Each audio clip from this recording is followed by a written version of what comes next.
Justice for Grenfell! No justice! No peace! No justice! No peace! This protest outside the council offices last week was only a fraction of the size of the ones in the summer. They live in a second trauma because they are not considered worthy enough to be given housing. The focus of this is to demand permanent new homes for the survivors. Well, there are still people stuck in hotels with their children. Their children are in a room next door. It's not an adjoining room, so the children will sleep with the parents.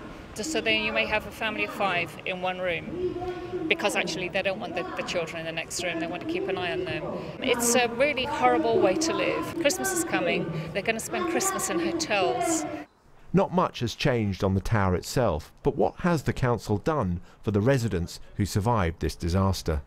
One fact that's hugely complicated matters for the council is that the number of houses or flats that they're looking for has gone up by more than 50% since the tragedy, as groups of people who were housed in one unit inside the tower have elected to be rehoused in 2 or sometimes more units outside. That means what was originally a search for 138 new houses or flats has become a search for 210. Of that total, just 45 households are now in new permanent homes, 54 are in temporary accommodation, and 111 are still in emergency accommodation. That's typically hotel rooms. Yeah, the door was locked, obviously. That figure includes Antonio Roncolato. He was one of the last people to be rescued from Grenfell. He was trapped on the 10th floor of the burning tower for 5 hours. He shared his flat with his adult son. They will now be rehoused separately.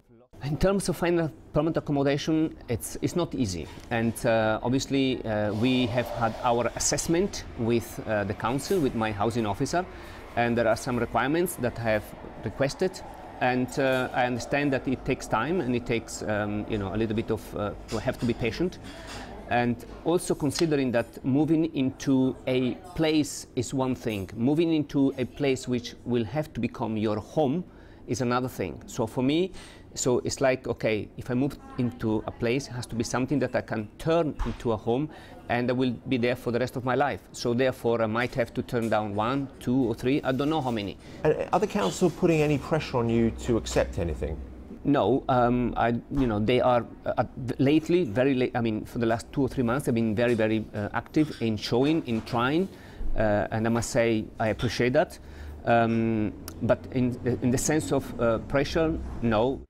It's understandable that Antonio and other Grenfell survivors don't want to be rushed. According to one housing charity, this is straining a system not used to providing choice. We have a real crisis in affordable housing in this country, and we have a social housing system that doesn't give people any choice.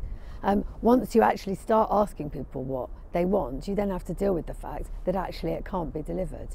So I think what we're seeing is a system that is not used to any element of choice and is very disempowering. Suddenly, when you're trying to empower people within that system and give them some choice, the system simply can't cope.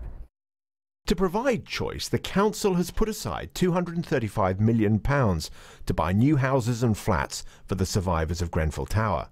That works out at £1.7 million per original household.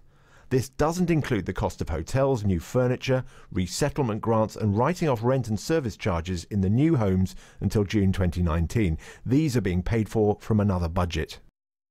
This is the living space and the kitchen, and then through here you've got 2 bedrooms. The council showed us this place that they've bought for a Grenfell survivor. It's in a low-rise block of privately owned flats not far from the tower. We've got over 300 that we've secured for residents. The Director of Housing wouldn't tell me what they've paid for it, but similar flats seem to go for around £850,000. We still do have people in hotels, that's true. We've got 28 families with children under 18 in hotels now. 16 of those have accepted something, so they will be moving on, and we're trying to support them at the moment to do that as soon as possible. But we have got 12 families who haven't accepted an offer, so we're working as hard as we can with them to try and get something that meets their needs and their preferences because of what people have been through, most people want to live at lower floor levels. Most people would like, a bit of outside space. A lot of people want to be in the North Kensington area, not everybody. And we've got to meet all of those desires with the properties that we're acquiring. But that doesn't include residents of the surrounding blocks who were evacuated during the fire. The blocks themselves were undamaged, although the heating and hot water systems were destroyed.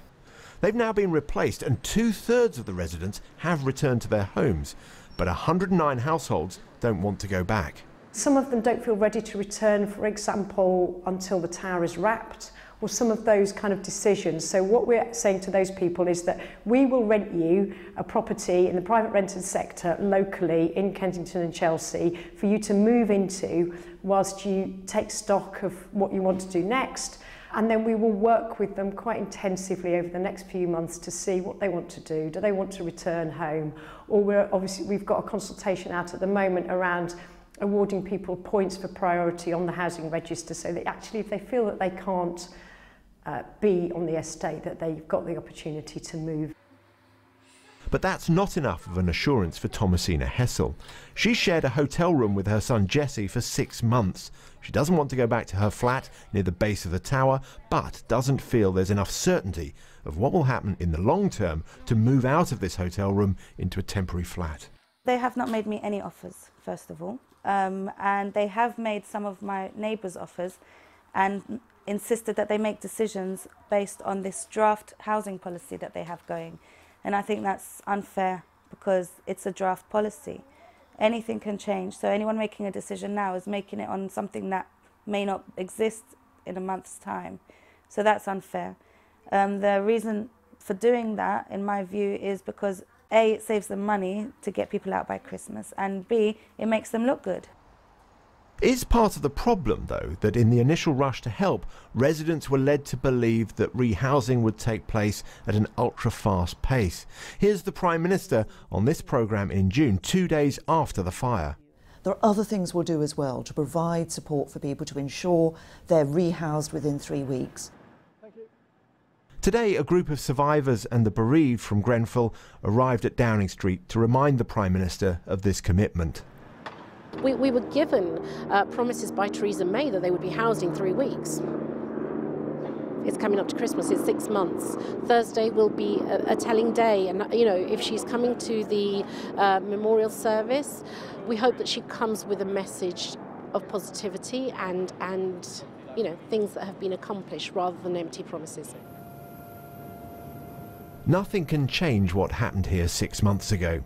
Rehousing those who lost homes and loved ones is only the start of trying to repair the damage. But it's clear there's still a long way to go, even on that limited objective.